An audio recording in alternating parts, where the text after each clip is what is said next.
Well, hello YouTube. Welcome to my channel. My name's Sean. This is my channel, Saul Good. And this morning is a very rainy day in Philadelphia. And I want to take you to a monument here in Center City that I don't think many people know about. I'm sure some do. It's not as completely out of the way as some of the other places I've taken you in other videos. But it's still somewhere that I think very few tourists go and very few locals probably visit as often as they do other places in this area.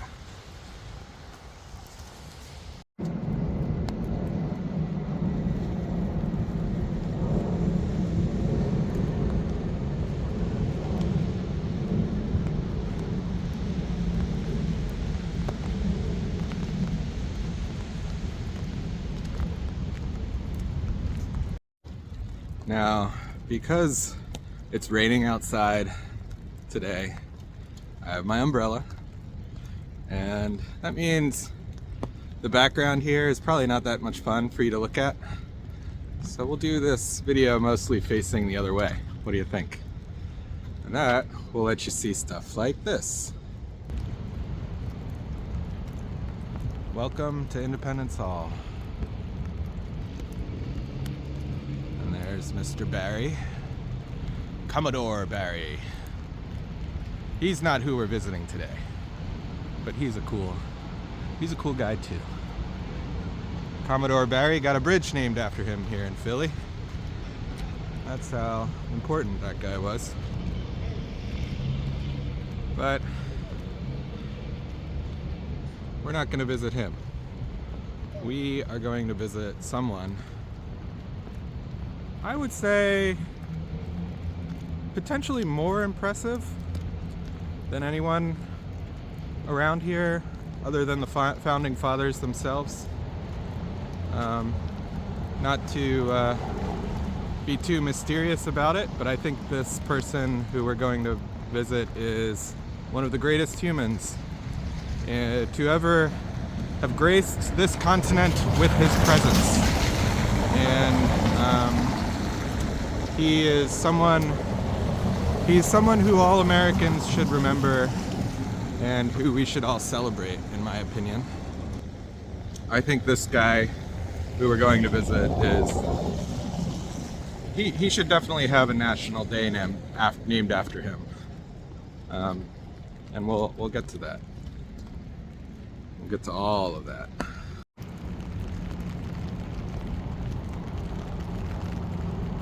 There's the first bank of the United States. Hamilton would be proud that it's still here. But, you know, to begin our story, we have to sort of set up a little bit about what was going on in the early Native American groups when William Penn showed up. The Native American tribes around Philadelphia, this area of Delaware County, Philadelphia, Montgomery County, Bucks County, and really all of southeast Pennsylvania, southern New Jersey, all the way up to Trenton and up into Manhattan, as the Indians called Manhattan, basically New York. It was all Lenape, or just Lenape. And, you know, one thing that we kind of touched on in my video about New Sweden, when the Swedes showed up, they were here to front run the Dutch in the fur trade. And so they were very interested in trade. So were the Dutch. Even before them, there were Europeans here. We talked about John Smith and his map, and how his map really screwed things up for Pennsylvania and Maryland relations. which at the time led to a war, lots of deaths and all that. And one thing we didn't really touch on was too much, because it's kind of a heavy topic. It's kind of an intense story. But the thing is, we don't know too much about it.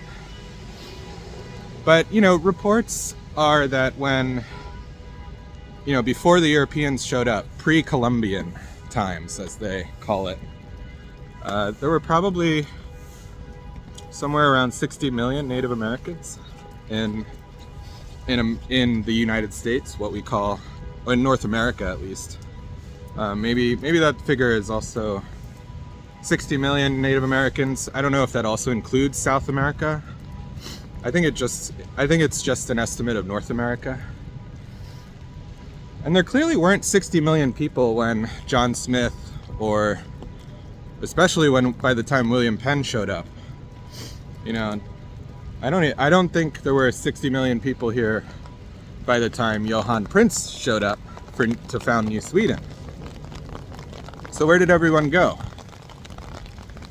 Well, the sad reality is that the Native Americans didn't have the sort of immune system response that the Europeans had to diseases like smallpox and cholera. There's going to be a lot of background noise because now it's really raining. Let me show you.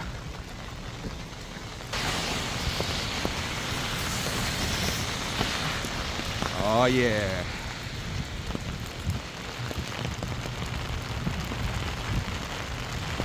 It's going to be a wet one.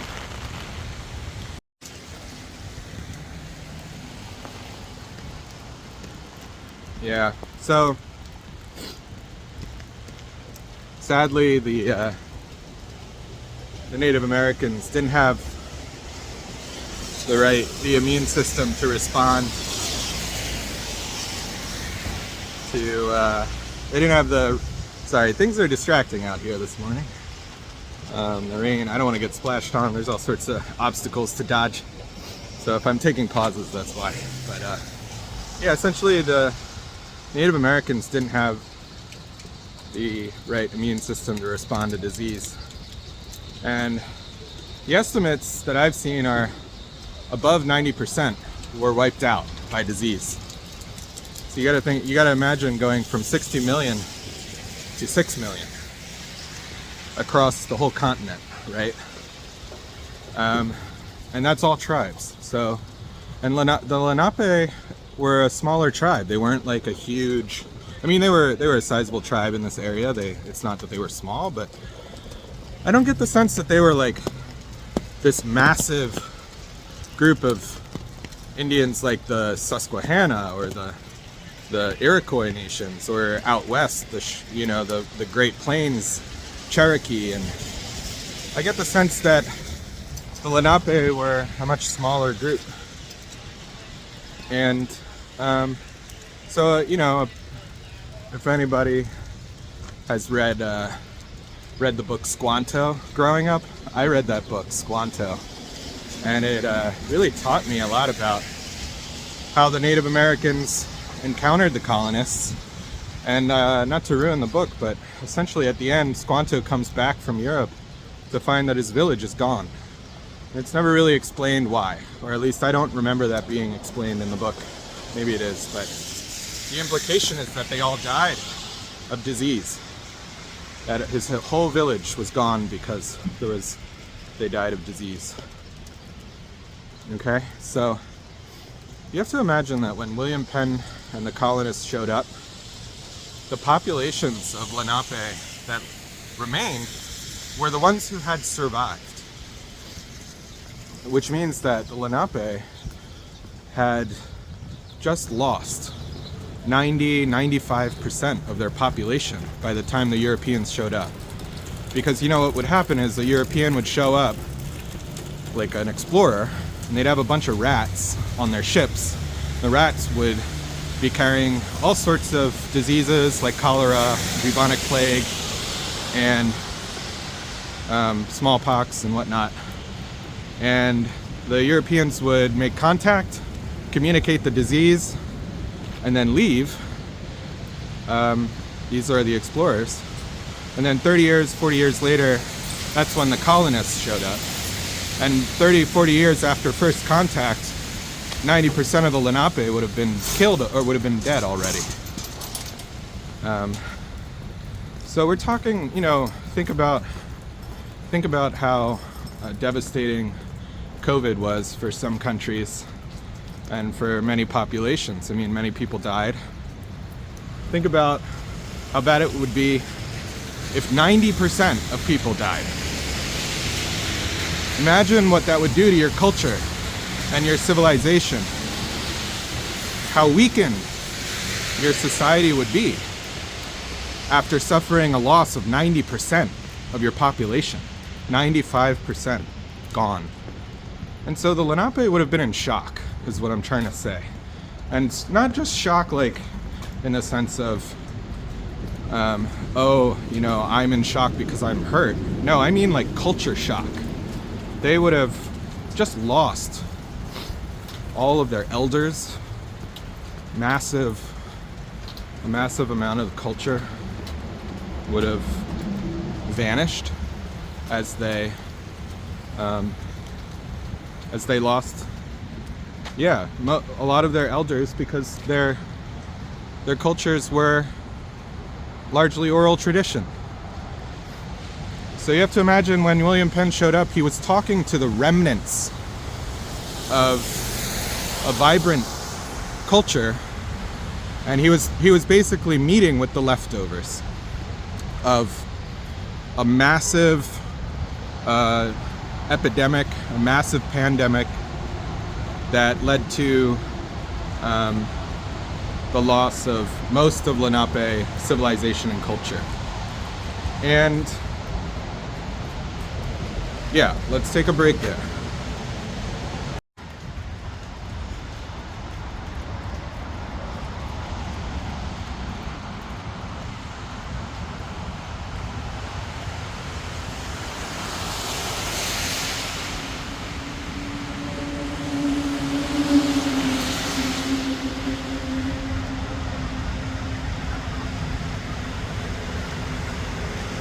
Can't quite see City Hall, but it's down there somewhere.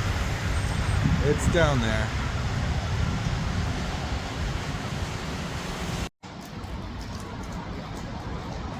Now look, losing 90% of your population is pretty devastating right before you have to fight a war with invaders, right? You know, so when the Europeans finally showed up, the Lenape couldn't really resist.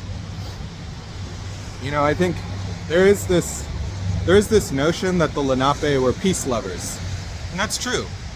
I get the sense that's very true. Again, I'm not like an expert on these things, so please correct me. But the Lenape weren't very interested in conflict with the Europeans. They just wanted to get along mostly. I think there were absolutely conflicts here and there.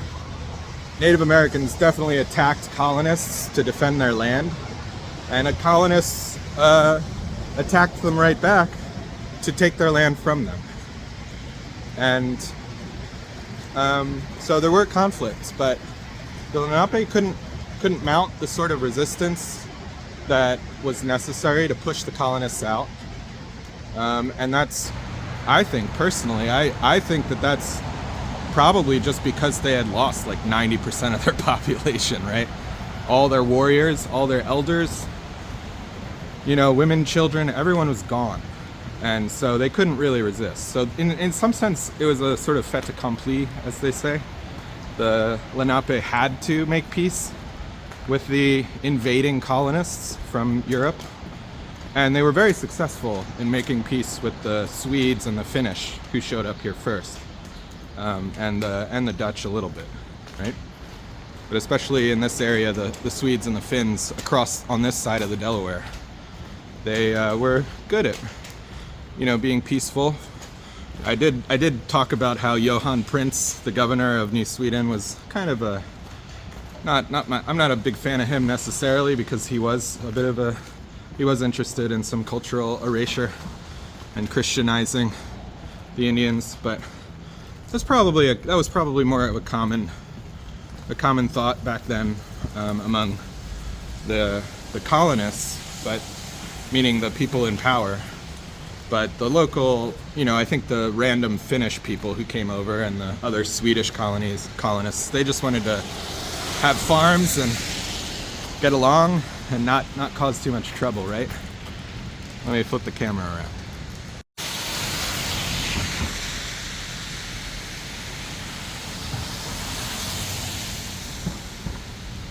There's Christ Church, where all the founding fathers went to church.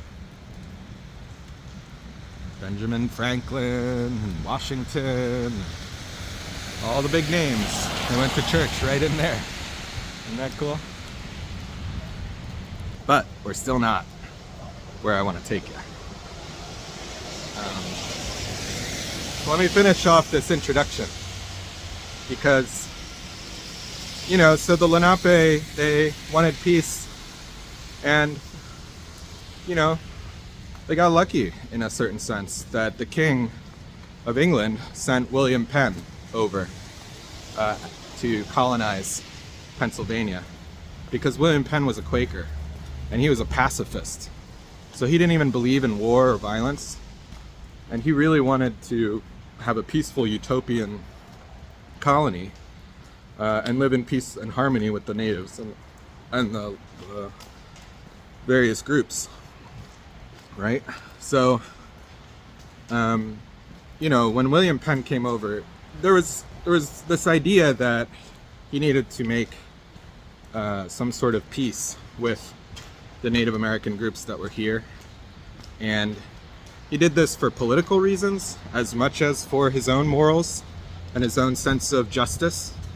It was also political because he wanted to be able to say that if he signed a treaty with the Native Americans, he wanted to be able to tell the British courts that the Native Americans had given him the land in a fair trade, right?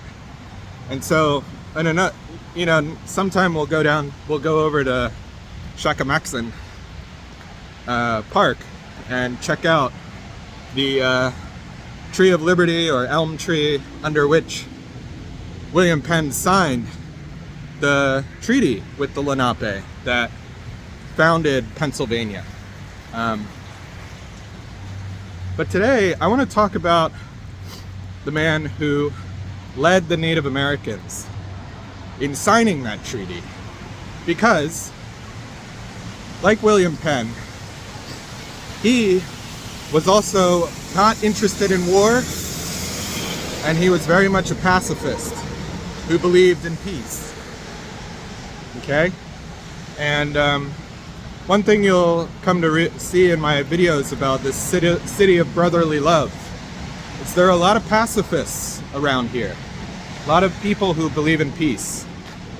And that tradition of pacifism and peace in Philadelphia comes from our very founding. And without further ado, I would like to now introduce you to the man, the myth, the legend, Tamanend.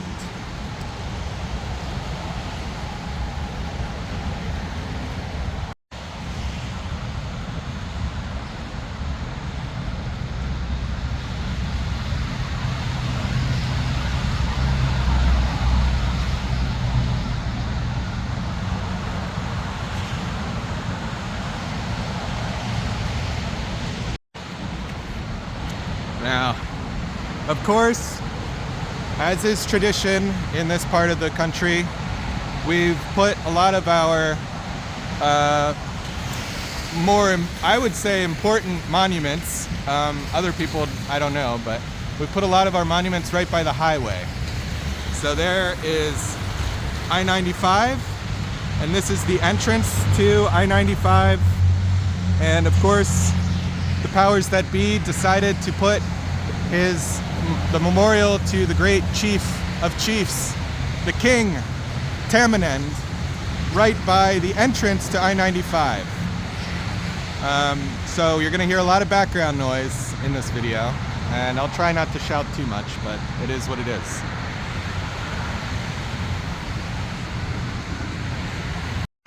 Now, just to take a little look around, you can really see this is Market Street.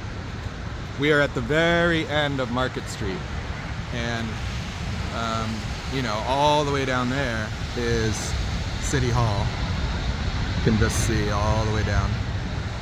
And when I was growing up, as a kid, I drove past this statue all the time, you know? Growing up, I used to come to church in the city a lot, and because I was raised Catholic, and we used to go to Old St. Joe's on Willings Alley, and on the way home, we'd come down and we'd go by this exit, this entrance on the 95, and I'd take a look. I'd look up at this statue, and I'd always wonder, who is that? Who's that guy with the eagle on his... He's standing on a turtle. Look at that. He's standing on a turtle, and he's got an eagle on his shoulder. A freaking eagle. That's pretty cool, right? And so as a young kid, I was always looking up at this guy and thinking, man, who is that? And yeah, so this area has always meant a lot to me, but it wasn't until I was older that I looked into it for real. And now I know the story, and it's pretty impressive.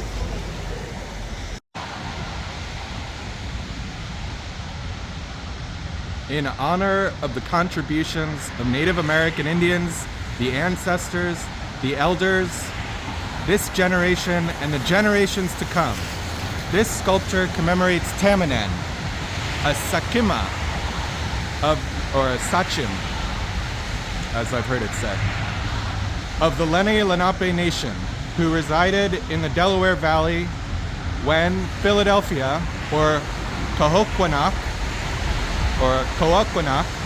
was established. Tamanend stands on a turtle, which represents Mother Earth. The eagle, a revered messenger of the Great Spirit, has a wampum belt in its grasp. This belt recognizes the friendship treaty under the Saccamaxon elm between William Penn, otherwise known as Miquon, and Tamanend, otherwise known as the Affable One, and other leaders of the Lenape Nation. It reads, "To live in peace as long as the waters run in the rivers and the creeks, and as long as the stars and the moon endure." Penn dealt with the Lenape people when he came to the land given him by the King of England. He bought the land from the Lenape through a number of treaties. Tamanend was one of the Sakimas who played a prominent role as a welcoming delegate on Penn's arrival in 1682 and in the early treaties of 1683 and 1692. Tamanend was considered the Patron Saint of America by the colonists prior to American independence. Tamanend's Day was celebrated annually on May 1st in Philadelphia, and bells were rung in his honor.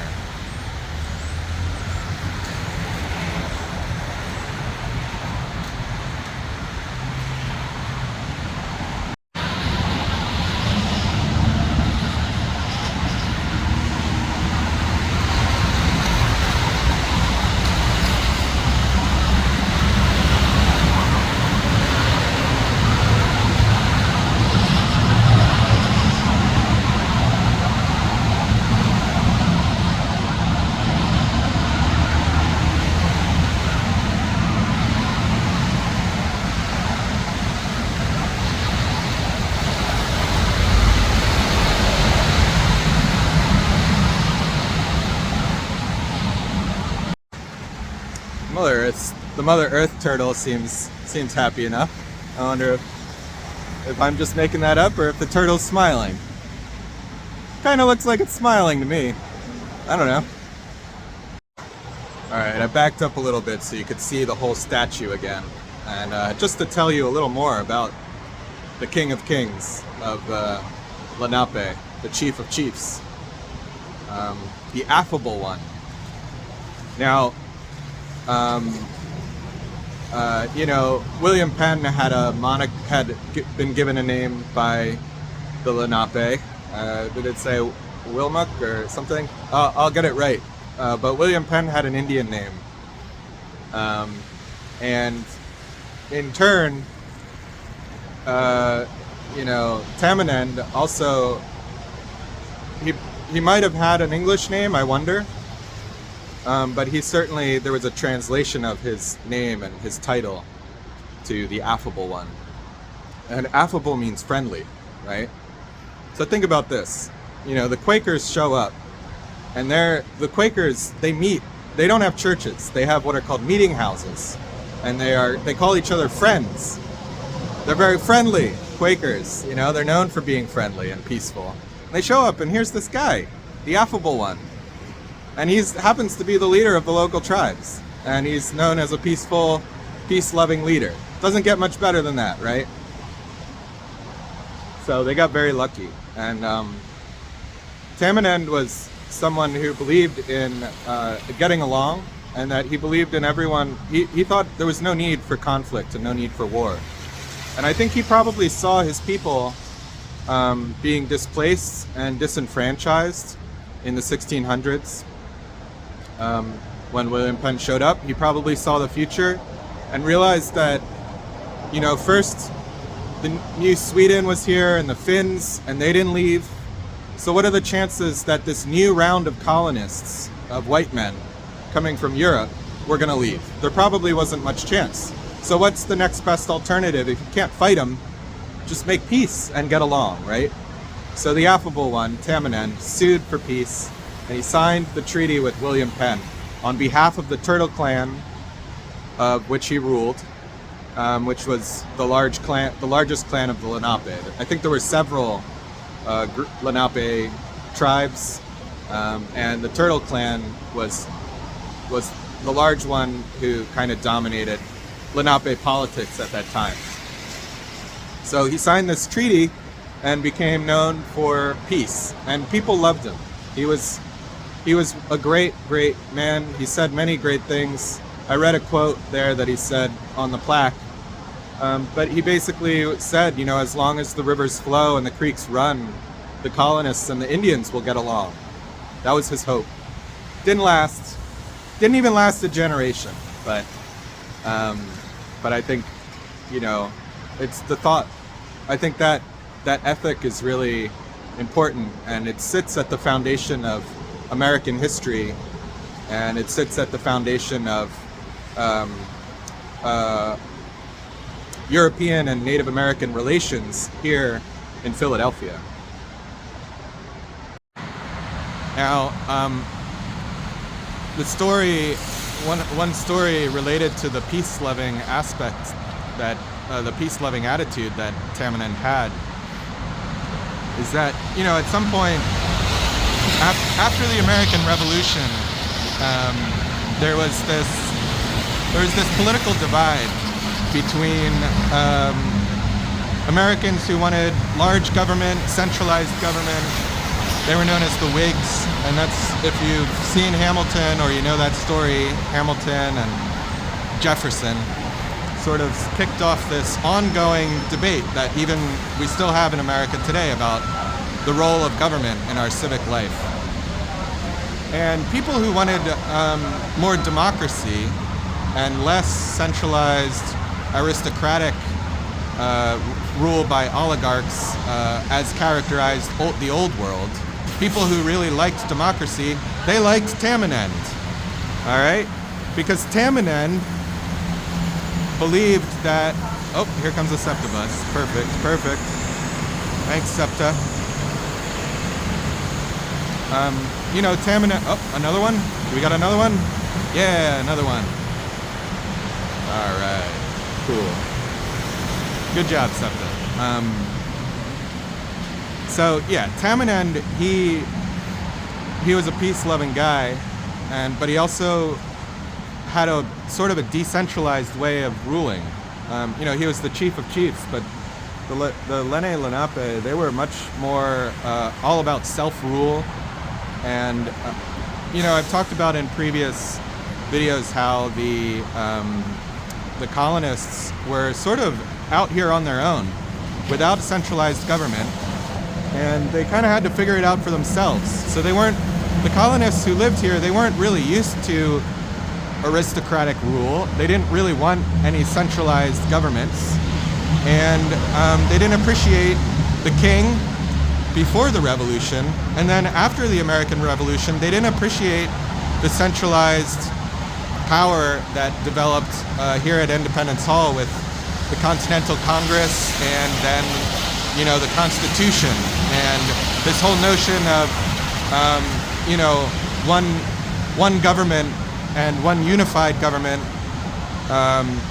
one currency, who gets the taxation, how's that money spread around, how do they deal with, laws passed in one state that don't get enforced in the next state over. Maybe from your school history you remember all that, but essentially people didn't want to be ruled. And so they started remembering, this guy, this amazing chief of chiefs, Tamanend, he lived in a very, you could almost say proto-democratic way. Like he wasn't a Western man, so he didn't have the Western idea of democracy necessarily, but he certainly believed in a more decentralized notion of government and rule, decentralized ruling of his land and country. And the colonists, or the early Americans after the Revolution, they really liked that, and they took on Tamanend as their sort of patron saint.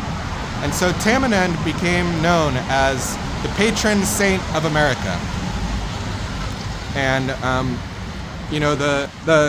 he was so popular, Tamanend was so popular in this part of the country that as he became known as the Patron Saint of America, I'm just going to move away because this person sat down behind me and I don't know what they're up to, so we're going to give them some space. But yeah, Tamanend, he became known as the Patron Saint of America, and people loved him so much and his story that they started Tamanend societies, which became known as Tammany societies, and that is the origin of Tammany Hall up in New York. So if you know the Tammany Hall story, which is honestly kind of a dark story because Tammany Hall was where a lot of thugs and mafiosas gathered to enforce Democratic Party politics, which, the parties flipped, right? So back in the day, that would have been what we now call the Republican Party, the conservatives. They were called the Democrats. And Tammany Hall enforced a lot of bad things against immigrants in New York. So if you've seen the movie Gangs of New York, that's a good introduction to what Tammany Hall meant to people. But it was named after Tamanend, who was this peace-loving guy. And people used to celebrate. So, the Europeans back in their home country, especially the Swedes, they love May Day. May Day May Day happens on May 1st. And it's a sort of a festival of spring. It's, you've seen maybe Swedish people and Finnish people and basically Scandinavian people dancing around a maypole with ribbons. And they certainly did that here. They brought their tradition over here, and on May 1st, you would have seen people dancing around a maypole with ribbons here in the colonies too. And I've been to some May Day celebrations over in Sweden because I used to live there for a little while, and it's really fun. It's amazing. It's a really beautiful tradition, and I highly recommend everyone do a May Day celebration with the Swedes at some point if you can. But over here in America, the colonists wanted to continue their May Day traditions, but they needed they wanted to celebrate it in a different way that didn't honor the kings and the lords and all the feudal aristocracy that they had just fled over in Sweden. So they decided to use Tamanend as their hero, who they celebrate on May Day. So in the colonies, after the Revolution in early American history, May 1st was Tammany Day, and Tammany societies all over America danced around the maypole while wearing Native American Lenape clothing and singing Lenape songs. So there was this amazing tradition for a while in America of European May Day celebrations crossed with Native American tradition. And I think we should bring that back, personally. What do you think? I mean, he's our native patron saint of America. We already, in Philadelphia, we already used to celebrate him. I mean, we haven't done it in about probably 150 years at least, if not 200 years. But there used to be this holiday on May 1st to celebrate Tammany and peace and everything that Chief Tamanend stood for, related to peace and love and harmony. And so I think on May 1st, which is International Labor Day, I think we should bring back our our Tammany Day celebration, and we should celebrate Tamanend and the peace treaty that he signed with William Penn here in Philadelphia. What do you think, Philly? Can we do it? Can we get City Hall to make an official holiday for our boy here? You know, get him his due. I mean, he's on this awesome pedestal. You gotta look at this pedestal. Let's take a look, actually. Let's get a little closer now.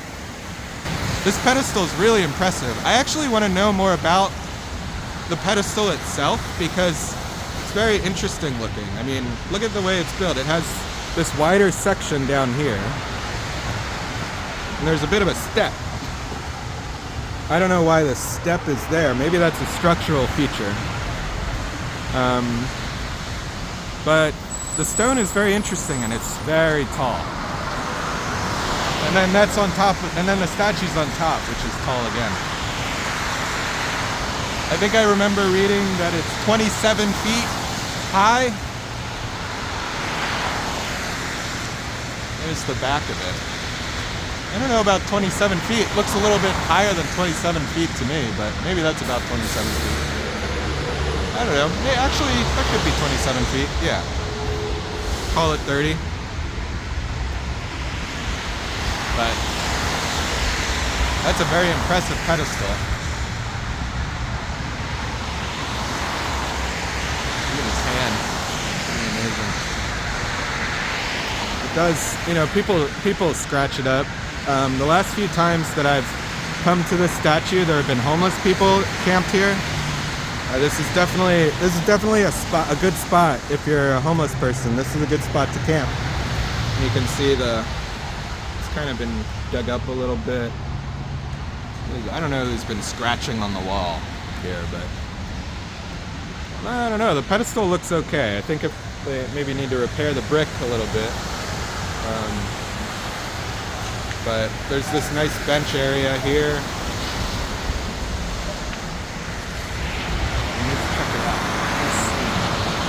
So I wonder if someone who knows more about the monument could tell me what's on the map here. He's wearing a robe that has amazing designs. And from what I can see, there's an eagle head. There are Lenape symbols, and there's a moon. You can see a moon. I think I see the sun, maybe? I don't know. Let me zoom in a little closer and see. I wonder if someone knows the full story of what's on his robe.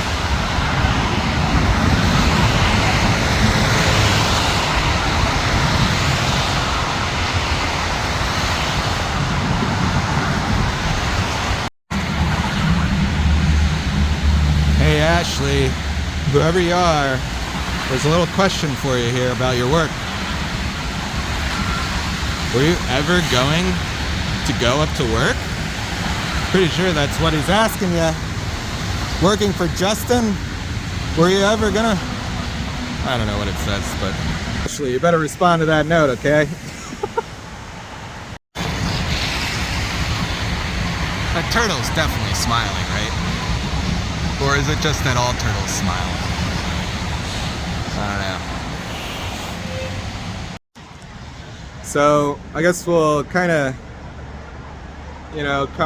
we'll talk about, the last years of his life. Tamanend lived very long. He was an old man when he died.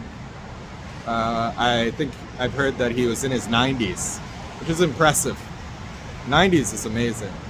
But the thing is, after he died, there are a lot of legends that sprung up because he was so popular. There were so many myths and legends about Tamanend that it's a little hard to separate fact from fiction. We don't know too much about his life. Some say, I've seen reports that he lived somewhere up in near Scranton area. I've heard other reports that he lived over in New Jersey. That his wigwam was somewhere in northern New Jersey, somewhere in central Jersey, up near Princeton, I think. Apparently in Princeton, he had a wigwam. Again, I don't know too much, and I'm not sure people do because we don't have too many records. But the legend is that he died in what is now Doylestown, on a hill that there was a prominent rock outcropping prospect.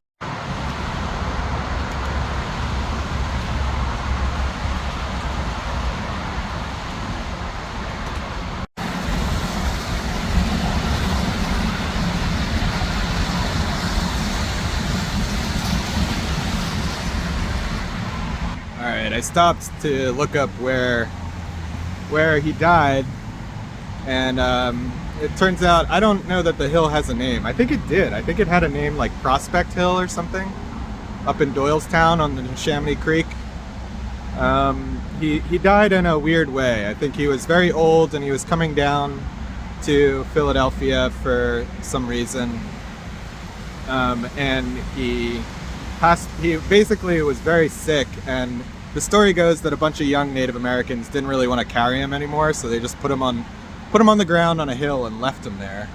And the old guy thought he got abandoned by the natives, by his younger Native American people, so he just he apparently was put down on a bed of grass and leaves, and he just set the leaves on fire and died that way.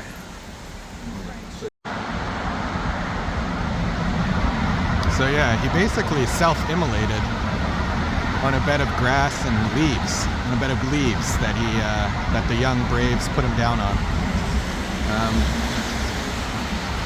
That's a pretty badass way to go. Excuse my French. It's a pretty intense way to go out, especially if you're an old man in your 90s. I don't know that I would want to burn to death after living such a life, but that's the legend of how he died. I don't know if it's true, but that's what they say. And there's an interesting story about the hill that he died on. Again, it was like one of these rock outcroppings where you can see, the landscape. So the Native Americans would have used this hill to look out over the Chamonix Creek, Doylestown area. And we'll probably take a visit up there. I want to try to find his grave. Apparently it's been lost and it's unmarked. But I'd like to try and find it, maybe.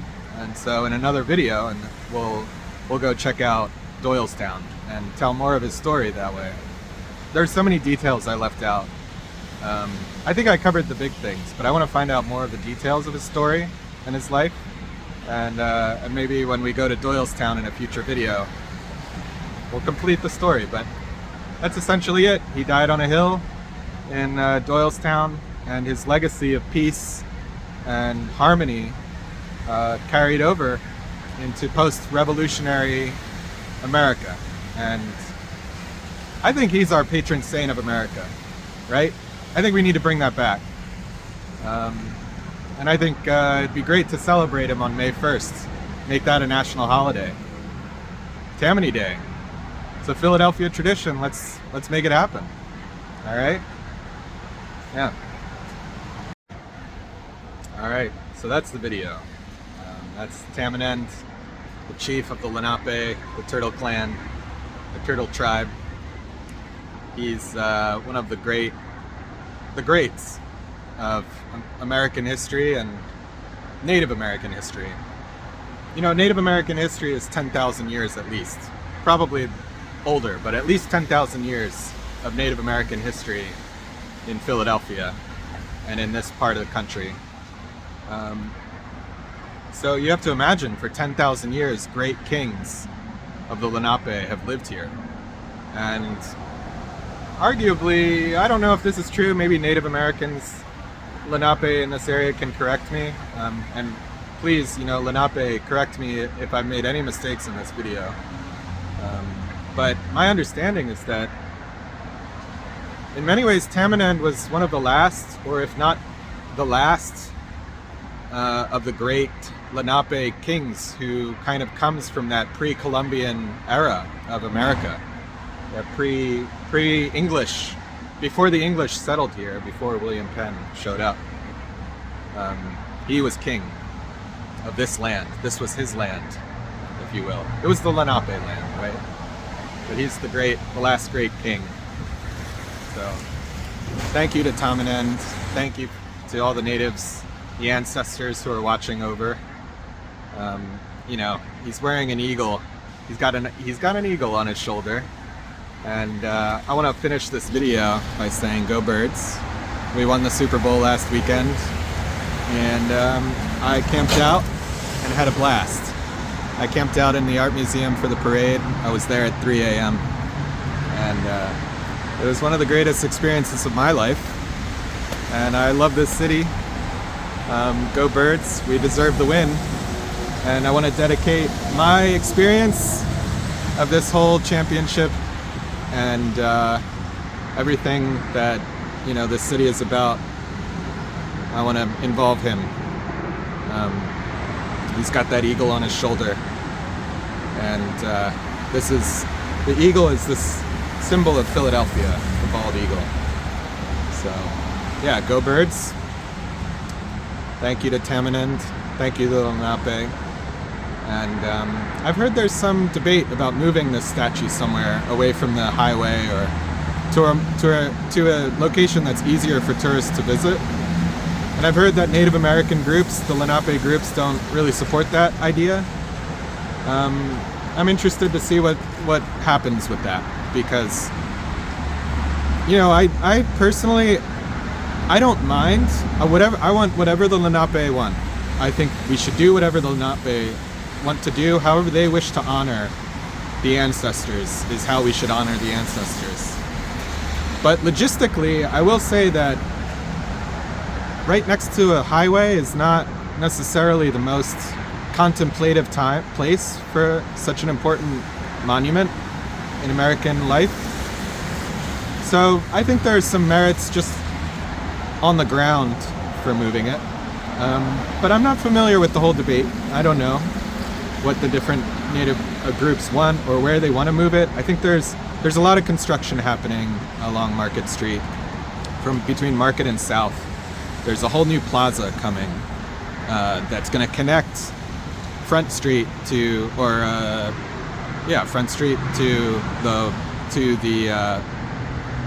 Penn's Landing area, which is just across the highway. So maybe they want to move the statue into that new park that they're building. I don't know. But whatever the plans are, I really hope they at least, I'm pretty sure they're at least not going to get rid of the statue, right? They'll just move it. So maybe next time we see the statue, it'll be in a different place. I hope they keep the pedestal. It's an amazing pedestal. So yeah, there you go. There's the story of Tamanend, the great king of the Lenape and the Turtle Clan, and the patron saint of America. I did stop in this cafe, by the way, and I asked if anyone knew who he was, and no one did. So there's a cafe right here. I asked the barista. She had no idea who this guy was. She had no idea. I asked her if any tourists ever asked her about it. No one does, apparently. She didn't know of anybody who asked about this random statue here. And when I told her that Tamanend was one of the most important people in American history, and at least in a Pennsylvanian history, she didn't know. Her eyes went wide. She was like, "Oh, really?" You know. So I think we got to educate ourselves a little bit here, Philadelphia. And this guy should be on all our. We should have T-shirts with this guy on it, and we should have celebrations. And I want to see beers named after him, that kind of thing. Maybe not beer, but you know, some sort of drinks. We should get some hot chocolates, or what would the Native American? What did the Lenape like to drink? Coffee? They didn't have coffee here. What would they have drunk? Some sort of whatever they drank. We got to have that going. You know, that's another side thought as we're wrapping this up. Why aren't there Lenape restaurants? What did they eat? I want to go eat at a Lenape restaurant sometime. Yeah. No, just a thought. But in any case, thank you to the ancestors again. And yeah, it's a pretty awesome statue. I'm really glad that it's there, and I hope you enjoyed seeing it. And we'll go up to Doylestown and cover him again. And we'll probably tell more of his story at that time. But yeah, I hope this gave you a good introduction. My name's Sean. This is my channel, It's All Good. Thank you for coming along. Please like, subscribe, and comment. And we'll see you next time. Thank you. Bye.